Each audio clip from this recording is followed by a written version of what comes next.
একজন মহিলা নবীজির দরবারে একটা নতুন চাদর হাদিয়া নিয়ে আসছে, নতুন একটা চাদর। ফাকালাত ইয়া রাসূলুল্লাহ, এসে বলতে লাগলো, হে আল্লাহর রাসূল, ইন্নী নাসাজতু হাদিহি বিয়াদি, এই চাদরটা আমি আপনার জন্য বানিয়েছি, একটু গ্রহণ করেন। বড় কষ্ট করে আপনার জন্য বানাইছি, যদি একটু আপনি হাদিয়াটা গ্রহণ করতেন আমি খুশি হইতাম। ফাআখাযাহা নবী সাল্লাল্লাহু আলাইহি ওয়াসাল্লাম মুহতাজান ইলাইহা, নবীজি তার কাছ থেকে চাদরটা বড় সুন্দর করে গ্রহণ করলেন। নবীজির খুব প্রয়োজন, এই মনোভাব দেখায় রাসূল চাদরটা বড় সুন্দর করে কি করছে, গ্রহণ করছে। চাদরটা গ্রহণ করার পর সাহাবী বলেন, সুম্মা খারাজা ইলাইনা রাসূলুল্লাহ সাল্লাল্লাহু আলাইহি ওয়াসাল্লাম ওয়া ইন্নাহা ইজার। এবার আল্লাহর রাসূল নতুন চাদরটা পরিধান করে সাহাবাদের মজমায় আসলেন।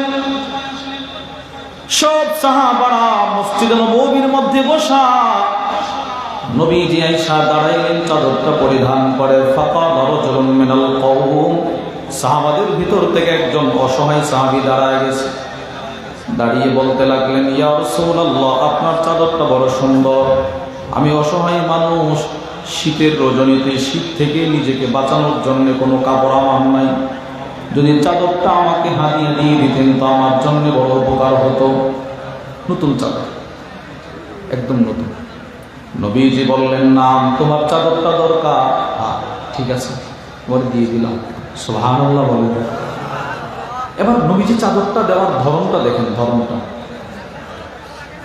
সাহাবারা বলে, সুম্মা রাজা ইলা আহলি, রাসূল নিজের ঘরে আবার চলে গেলেন চাদরটা নিয়ে। ফাতাওয়াহা,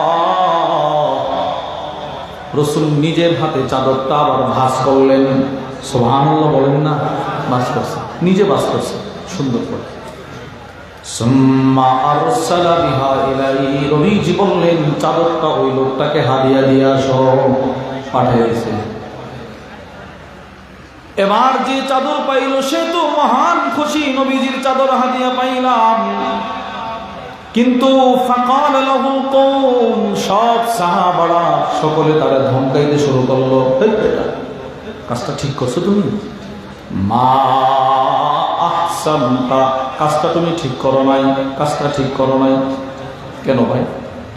সাআলতাহা ইয়া, তুমি নবীর কাছে চাদরটা কেন চাইলাম? চেয়ে বসলাম, বেটা তুই তো 2-4 দিন পরেও চাইতে পারতি, খুঁজতে পারতি। রাসূল মাত্র নতুন চাদরটা পরে আসছে আর তুমি নবীর কাছে চাইয়া বসছো। এখন কথাটা শোনেন, সব সাহাবারা ওই চাদরওয়ালাকে একটা কথা বলছে। সব সাহাবারা চাদরওয়ালাকে কি বলে জানেন? লাকাদ আলিমতা আন্নাহু লা ইয়ারুদ্দু সাইলা, তুমি ভালো করেই জানো নবীজির কাছে কেউ কিছু চাইলে নবীজি তারে খালি হাতে ফেরত পাঠায় না। বুঝে নাই? না বোঝার পিছনে অমনোযোগতা, এই অমনোযোগ। নবীজির কাছে কেউ কিছু চাইলে নবীজি নাই এই কথা বলে নাই। যে যেটা রাসূলের কাছে চাইতো নবীজি সাথে সাথে সেটা দিয়ে দিত। এই তুমি এটা জানো না? তুমি নবীজি দিয়ে দিই, তুমি কেন চাইলে? 10-12 দিন পরে চাইতে। সকলে তারে ধমকাইতেছে। এবার চাদরওয়ালা কি বলে দেখেন, ওয়াল্লাহি মা সাআলতুহু লিতাকুনা কাফানি ইয়াওমা আমুত। ও আমার সাহাবা ইকরাম ভাইরা, আপনারা মনে করেছেন আমি রাসূলের কাছ থেকে চাদরটা চাইছি নিজের শরীরে পেঁচানোর জন্য, রাস্তায় রাস্তায় হাঁটার জন্য? না। কেন চাইলা? শীত থেকে বাঁচার জন্য? না। তো কেন চাইলা? ওয়াল্লাহি মা সাআলতুহু লিতাকুনা কাফানি ইয়াওমা আমুত। পৃথিবী থেকে সকল মানুষ একদিন বিদায় হয়ে চলে যাবে, তোমরাও চলে যাইবা, আমিও চলে যাব। আমার ইন্তেকালের পূর্বে আমি আমার পরিবারকে বলে যাব, যেদিন আমার মরণ হয়ে যাবে বাজারের সাধারণ কোনো কাফনের কাপড় দিয়ে যেন আমার লাশ পেঁচানো না হয়। আমি আমার পরিবারকে বলে যাব, আমার ইন্তেকালের পর যে চাদরটা রাসূল আমাকে হাদিয়া দিয়েছিল ওই চাদরটা দিয়ে যেন আমার লাশটাকে পেঁচায়া কবরে রাখা হয়। নবীজির চাদর নিয়ে আমি কবরে যেতে চাই, এই বাস, আমার আর কিছু না। শুধু নবীর চাদরটা আমার শরীরে থাকবে, এটা নিয়ে আমি কবরে যাব। হযরত সাহাল ইবনে সাদ হাদিস বর্ণনাকারী সাহাবী বলেন, ফাকানাত কাফানাহু, এই লোকটার যেদিন ইন্তেকাল হয়ে গেল, তার ইন্তেকালের পর আমি তার কবরের সামনে গিয়ে দেখি তার শরীরের ভিতরে, শরীরের উপরে নবীর দেওয়া হাদিয়ার চাদরটা ছিল শেষ কাফনের কাপড়। সুবহানাল্লাহ, নবীর চাদর নিয়ে কবরে গেছে। তাহলে এই হাদিস থেকে আমরা কি বুঝলাম? নবীজি মানুষকে খুব সহযোগিতা করতেন। করতেন কি করতেন না বলেন? হ্যাঁ, রাসূলুল্লাহ সাল্লাল্লাহু আলাইহি ওয়াসাল্লামের কাছ থেকে এই সিফত শিখেছেন, অর্জন করেছেন সাহাবায়ে কেরাম। সমস্ত সাহাবারা মানুষকে সহযোগিতা করতেন। সাহাবাদের মধ্যে সর্বশ্রেষ্ঠ সাহাবী হযরত আবু বকর সিদ্দিক রাদিয়াল্লাহু আনহু, তিনিও মানুষকে সবচাইতে বেশি সহযোগিতা করেছেন। অন্য মানুষকে কি পরিমাণ সহযোগিতা করেছে এটা পরের কথা, শুধু নবীকে কি পরিমাণ সহযোগিতা করেছেন দেখেন নবীজি কি বলে। বুখারীর বর্ণনা, ওয়া আন আবি দারদা রাদিয়াল্লাহু তাআলা আনহু ক্বাল, হযরত আবু দারদা থেকে বর্ণিত, তিনি বলেন, কুনতু জালিসান ইনদান নবী সাল্লাল্লাহু আলাইহি ওয়াসাল্লাম ইয আকবালা আবু বকর সিদ্দিক, আমি একদিন নবীজির সাথে বসা, ঠিক এমন সময় সিদ্দিক আকবর নবীর দরবারে ঢুকতেছেন। আবু বকর সিদ্দিক নবীজির দরবারে ঢুকতেছেন, আখিদাম বিতরফি সাউবি, কাপড়ের একটা কোনা এভাবে ধরে, কাপড়ের একটা অংশ একটু উপরে উঠায় উঠায় রাগ নিয়ে ঢুকতেছে, কষ্টের ছাপ। নবীজি সাহাবাদেরকে বলতে লাগলেন, আম্মা সাহিবুকুম ফাকাদ গামারা, ও সাহাবারা, তোমাদের সাথী আবু বকর হয়তো কারো সাথে মনোমালিন্যতা করে আসছে। এই আবু বকর এই মুহূর্তে কারো সাথে মনোমালিন্যতা করে আসছে, তার চেহারা দেখে বোঝা যাচ্ছে। ফাসাল্লামা, সিদ্দিক আকবর নবীজির দরবারে ঢুকলেন, ঢুকে বলতে লাগলেন, ইয়া রাসূলুল্লাহ ওয়া আল্লাহর রাসূল, ইন্নী কানা বাইনি ওয়া বাইনা ইবনিল খাত্তাব শাইউন, হ্যাঁ আমি আর উমর, আমরা দুইজনের মাঝখানে একটু মনোমালিন্যতা হয়েছে। হযরত আবু বকর সিদ্দিকের আখলাক কত সুন্দর দেখেন।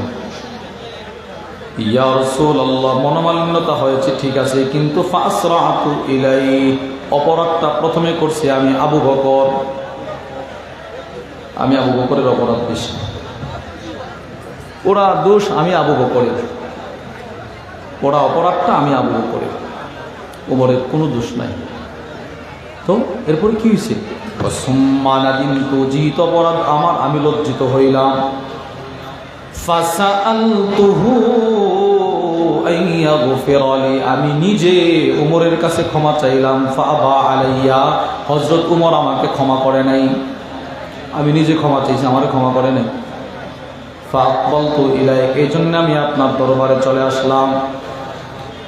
সাথে সাথে আল্লাহর রাসূল বলতে লাগলেন, ইয়াগফিরুল্লাহু লাকা ইয়া আবা বকর, আল্লাহ আপনি আবু বকরকে ক্ষমা করে দেন, আল্লাহ আপনি আবু বকরকে ক্ষমা করে দেন, আল্লাহ আপনি আবু বকরকে ক্ষমা করে দেন। তিনবার বলছে, তিনবার। এই হলো সিদ্দিক আকবরের অবস্থা। এবার আসেন হাদিসের দ্বিতীয় অংশ, উমরের ঘটনা। সুম্মা ইন্না উমর নাদিমা, ওই দিক থেকে হযরত উমর লজ্জিত হয়েছে, আমি কাজটা কি করলাম।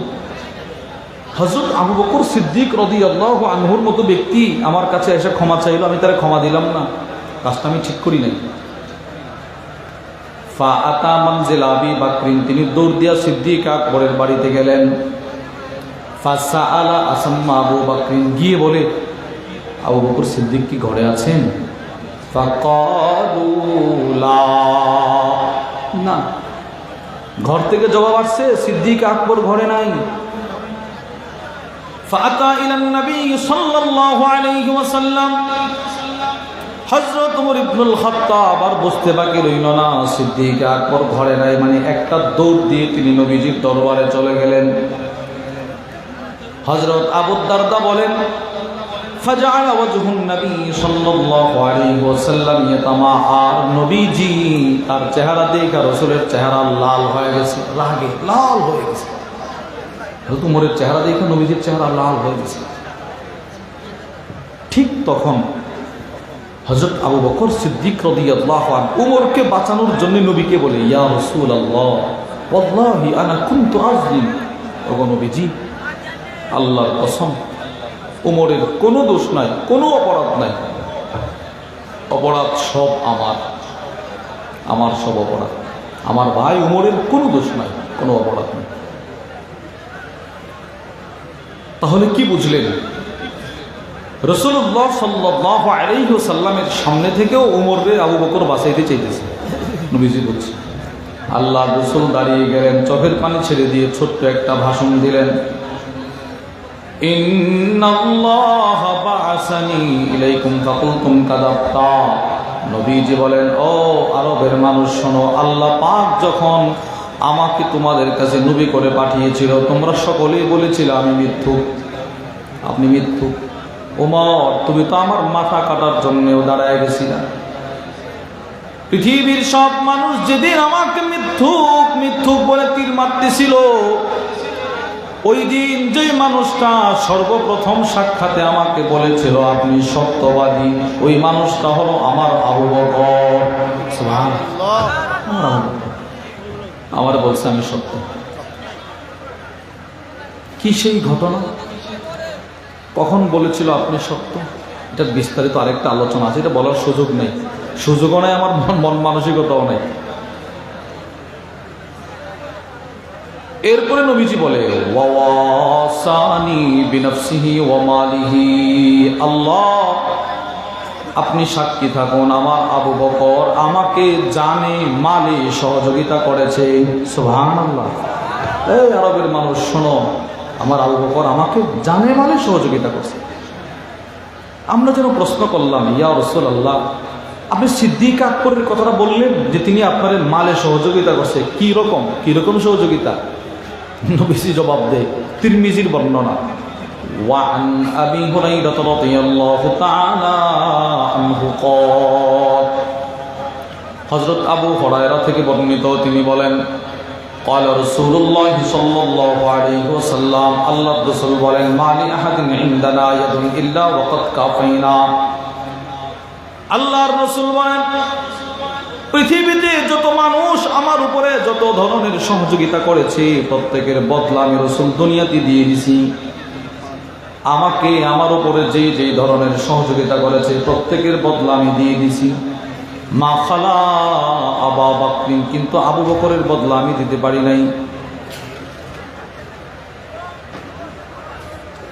হযরত আবু বকর সিদ্দিক রাদিয়াল্লাহু আনহুর বদলা আমি দিতে পারি নাই। ভাই মেহমান কে আসেন, এরপরে মেহমান কে আসেন।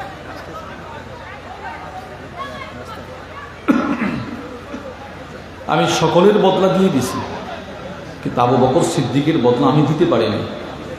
তাহলে নবীজি বলে, ইউকাফিউহুল্লাহু বিহা ইয়াউমাল কিয়ামাহ, যেহেতু আবু বকর সিদ্দিকের বদলা আমি দিতে পারি নাই, আমি আশা করি আল্লাহ পাক আমার পক্ষ থেকে সিদ্দিক আকবরের বদলা হাসরের ময়দানে নিজের কুদরতে হাতে দিবেন।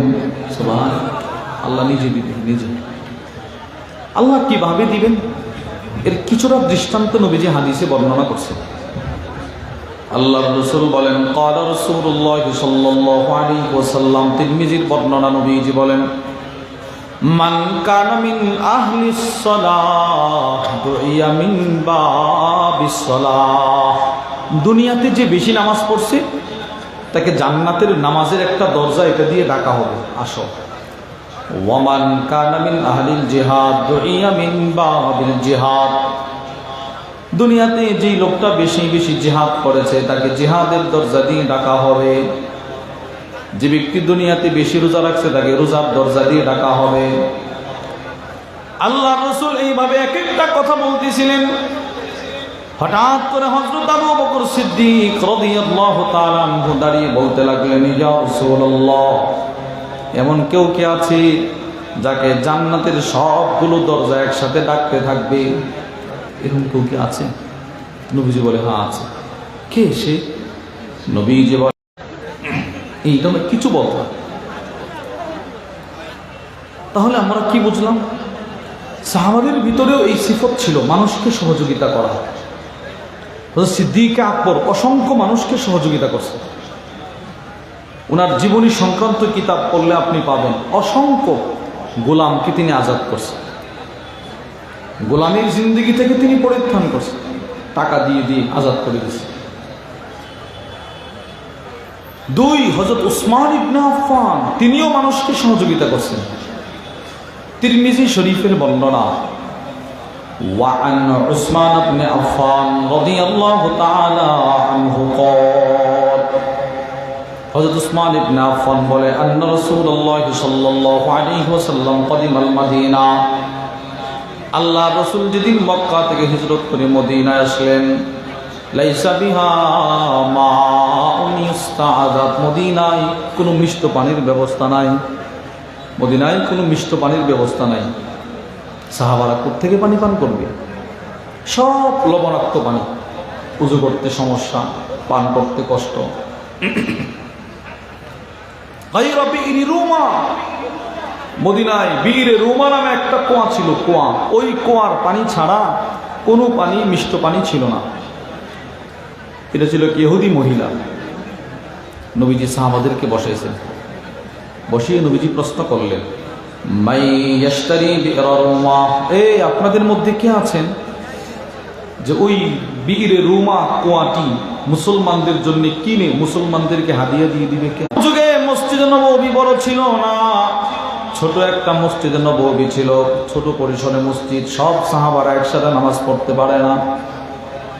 মসজিদে নববীর পাশে একটা খালি জমিন, এই জমিনটা মসজিদের বড় দরকার। এই আশা পোষণ করে নবীজি একদিন সব সাহাবাদেরকে বসায় বলতে লাগলেন,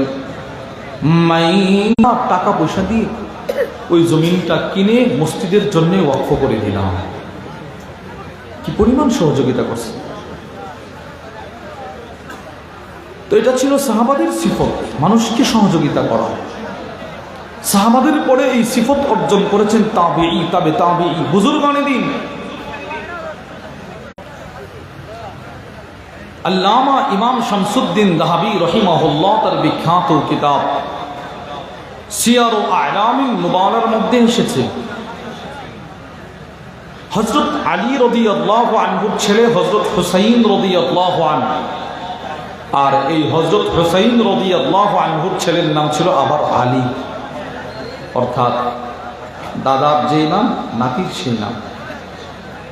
ওনার পরিচয় হলো জাইনুল আবিদিন আস-সাজ্জাদ, বেশি বেশি সেজদা দিতেন আল্লাহর কদমে।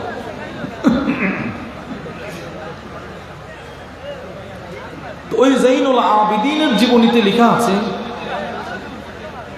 300 ফ্যামিলি ভরণ পোষণের দায়িত্ব তিনি বহন করতেন, কেউ জানতো না, মানুষকে সহযোগিতা করতেন। হুজুর, তা আপনি কেমনে জানলেন? এইটা হলো মূল বিষয়।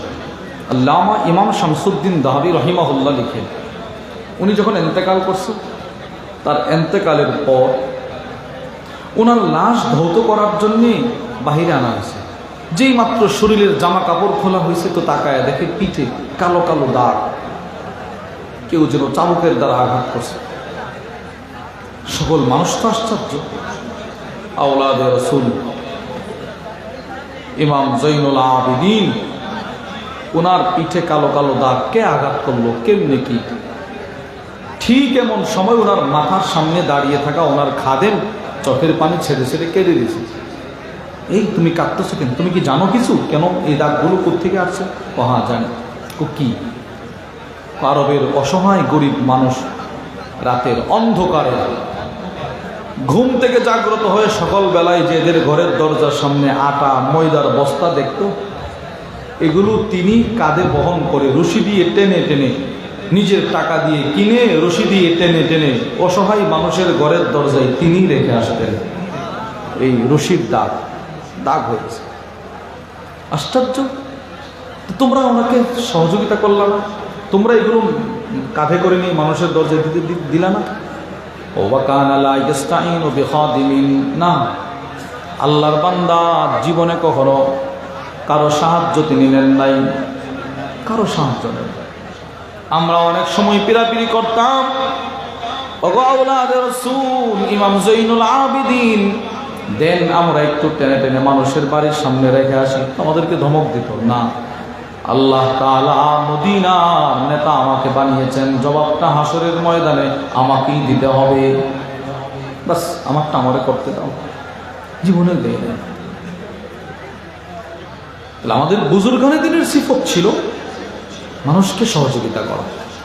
সর্বশেষ পয়েন্ট ও আমার শেষ আলোচনা, আমি যদি মানুষকে সহযোগিতা করি, কেউ যদি মানুষকে সহযোগিতা করে, তো তাকে সহযোগিতা করবে আল্লাহ। বলেন, আমি কাউকে কিতাব মান নাস, অনেক সুন্দর কিতাব। ওই কিতাবের মধ্যে হযরত লেখেন, আমার আব্বার উস্তাদের নাম ছিল সালিম আল মাসুকি, অনেক বড় বুজুর্গ আলেম। ওয়া হুয়া আলা ফাকরিহি লা ইয়ারুদ্দু সাইলা। কখনো কখনো এইরকম জামপাট পরিধান করে রাস্তায় বের হতেন, জুব্বা পরে রাস্তায় বের হতেন। কোন শীতার্ত মানুষ শীতে কাঁপতেছে দেখলে নিজের জুব্বাটা খুলে তারে দিয়ে দিত, নিজের জামাটা খুলে তারে দিয়ে দিত। ওয়াদাইনাল বাইত বিল ইজার, শুধুই মাত্র লুঙ্গিটা পরিধান করে খালি গায়ে বাসায় যেত। বিবি বকাচকা করত, আপনি পাগল হয়ে গেছেন, মানুষকে নিজের পরনের কাপড়টা মানুষকে দিয়ে দেয়, তুমি চুপ থাকতেন। আবার কখনো কখনো আকাদা সুফরা মিন আমামি ইয়ালি, সন্তান নিয়ে খাইতে বসছে, এমন সময় কোনো অসহায় আসছে তো পোড়াটা খাবার একসাথে নিয়ে অসহায়কে দিয়ে দিত, নিজের সন্তানকে অভুক্ত রাখত। এখন আমার মূল কথাটা শুনে, আমি যদি কাউকে সহযোগিতা করি তো আমাকে সহযোগিতা করবে আল্লাহ। ওয়াকানা ইয়াওমান ফি রমাদান, একদিন রমাদানুল মুবারকে ওদিআতিল মাইদা, ইফতারের সময় ইফতারের দস্তরখান বিছানো হলো।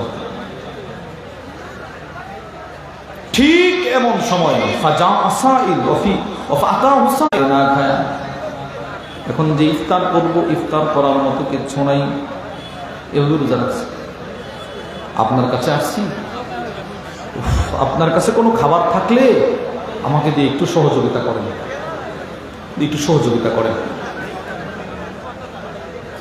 তো তিনি তার সবগুলো খাবার তাকে দিয়ে দিছে, তার বিবি তারে গালমন্দ শুরু করছে, আপনি কাজটা করলেন, আপনি করলেন কি, কেন আপনি খাবারগুলো দিয়ে দিলেন? তিনি চুপ। ফালাম তামুররু নিসফু সাআ, আধা ঘন্টা সময় অতিবাহিত হয় নাই, হাত্তা কুরি আল বাব, আমার জন্য তার দরজায় কি আওয়াজ করতেছে। আল্লামা আলী তানতাবী বলেন, এবার তিনি দরজা খুলছে, তাকায় দেখে 4-5 জন নওজোয়ান যুবক বড় বড় খাবারের থালা হাতে নিয়ে, বাহারি রঙের খাবার নিয়ে অপেক্ষা করতেছে। সুবহানাল্লাহ, ভাই কি কোত্থেকে আসলো, কেমনি কি? আন্না সাইদ বাশা, মিশরের সাইদ বাশা, বড় নেতা, লিডার, প্রেসিডেন্ট, গভর্নর, সে আজকে মিশরের বড় বড় নেতাদেরকে দাওয়াত করছিল, কেউ আসে নাই। তো সে নিয়ত করছে এই খাবার সেও খাবে না, সে আমাদেরকে আদেশ করছে রাজ্যের দামি দামি খাবারগুলো প্যাকেট করে সালিম মাসুকি বুজুর্গের বাড়িতে পাঠায় দেওয়া, পাঠায় গেছে। তাহলে আমার আলোচনা শেষ। প্রিয় ভাইয়েরা আমার, আমরা কি বুঝলাম? মানুষকে সহযোগিতা করা এটা ইসলামের শিক্ষা। কখনো কোনো ফকির অসহায়কে ধমক দিতে নাই, তুচ্ছ তাচ্ছিল্যতার দৃষ্টিতে দেখতে নাই, মানুষকে সহযোগিতা করা। আল্লাহ রব্বুল আলামিন, কেউ যদি মানুষকে সহযোগিতা করে তো স্বয়ং আল্লাহ তাকে সহযোগিতা করবে, দুনিয়াতেও সহযোগিতা করবে, আখিরাতেও সহযোগিতা করবে। আল্লাহ আমাদের সকলকে যেই কথাগুলো বললাম সেই কথাগুলোর উপর আমাকে, আপনাকে, সকলকে আমল করার তৌফিক দান করেন। অনেক বড় বড় ওলামায়ে কেরাম আছেন, ইনশাআল্লাহ একের পরে প্রত্যেকেই ধারাবাহিকভাবে আলোচনা করবেন। আমি আপনাদের সামনে এই বলেই আমি আমার আলোচনার ইতি টানলাম। যা কিছু বললাম যদি সঠিক হয় আল্লাহর পক্ষ থেকে, ভুল হলে আমার পক্ষ থেকে। ওমা আলাইনা ইল্লাল বালাগ। সুবহানাকাল্লাহুম্মা ওয়া বিহামদিকা আশহাদু আল্লা ইলাহা ইল্লা আনতা আস্তাগফিরুকা ওয়া আতুবু ইলাইক।